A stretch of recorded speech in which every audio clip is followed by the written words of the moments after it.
The second part of the problem involves drawing graphs. Alright, let's use all of our knowledge that we have had before and test it.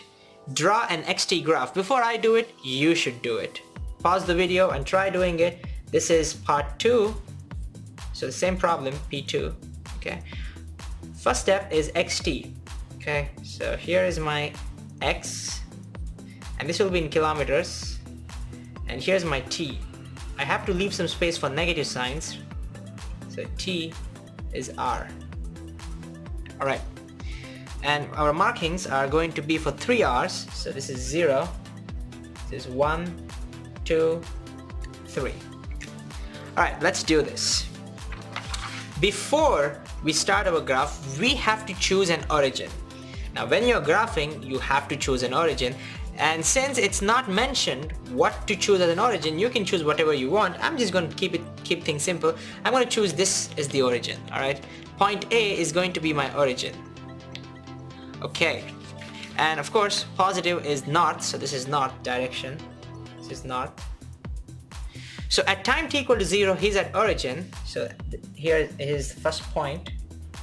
Let me use some other color. Let me use pink. Don't use pink much.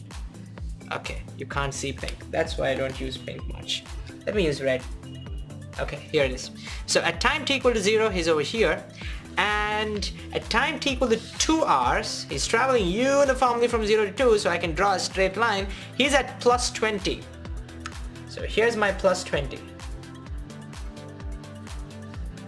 That is at time t equal to 2 hours, so that's going to be here. And he's going smoothly, so if you remember, smooth motion, and smooth motion will give you straight lines. We did that long time ago, okay? And then, in the next 1 hour, he again goes in another uniform motion, but he travels this way, downwards from 2 to 3, and he ends up traveling 25 kilometers. He ends up traveling 5 kilometers down from the initial position. That's the origin. So here is that minus 5 kilometers. So he ends up being somewhere over here. So I have to draw a straight line from here to here. This way, okay? And here's the thing that you have to do as a homework for you. There's a time at which he crosses his initial position. Can you see that? He goes like this, and he comes back and he crosses this point. I want you to confirm, I have already done the calculation, I'll not do that, but I want you to confirm that this time is 2 hours, 48 minutes.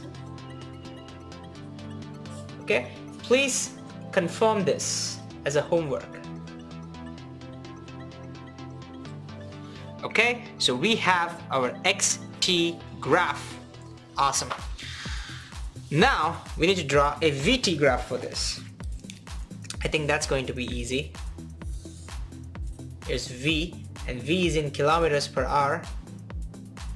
And here's T.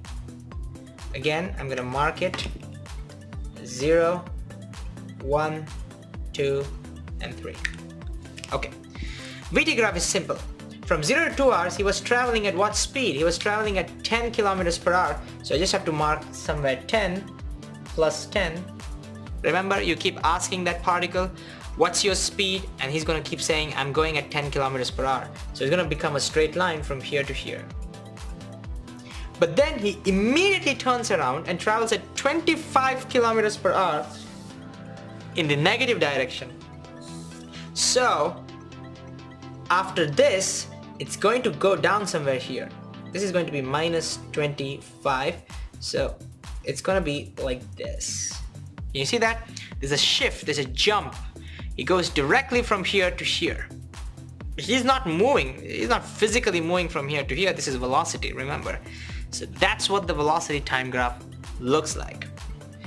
Now comes the third one, which is the speed time graph.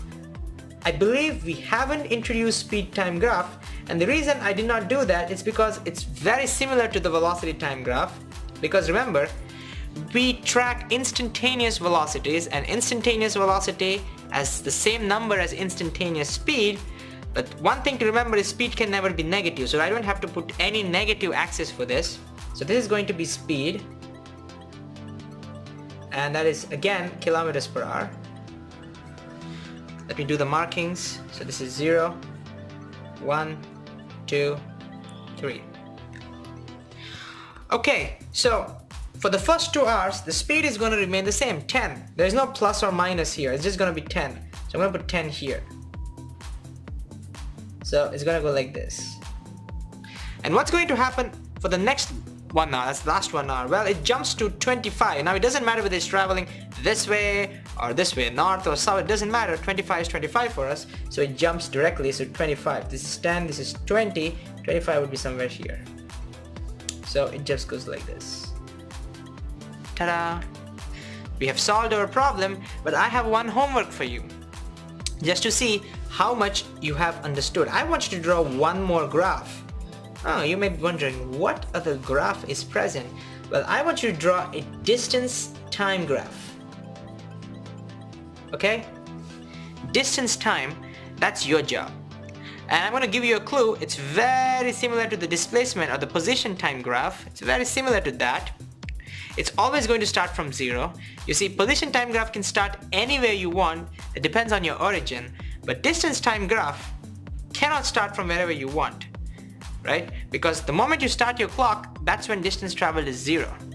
Alright, so you cannot take previous value. So it has to start from here, and it doesn't have any negative values. So use these 2 clues and try to draw the distance time graph yourself. I will catch you on my next episode. Stay tuned!